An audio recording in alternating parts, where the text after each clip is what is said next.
এই একটা মাস আমি হীরা মণি মুক্তা মাণিক্য স্বর্ণ রৌপ্যের চাইতে কোটি কোটি গুণ দামি এক এক সেকেন্ড বানায় দিলাম। এবার তুমি বান্দা, তোমার যে বললাম আমি মাফ করতে চাই বান্দা, আমি না বলছি তোমার জান্নাত দিতে চাই।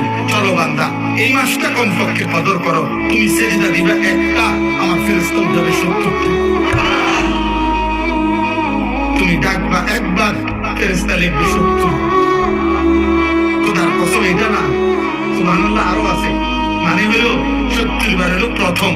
আল্লাহ তাআলা কোরআনে আছে, হাদিসে আছে, প্রত্যেকটা নেকি লেখার সময় রমজানে ফেরেশতা তো আল্লাহকে জিজ্ঞেস করবে, আল্লাহ 70 লিখবো?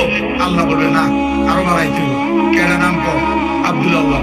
আচ্ছা তাহলে 700 লেখ। না না 7,000 লেখ। না না 70,000 লেখ। না না 7 লক্ষ লেখ। এক সেজদা 70 লাখ লেখ।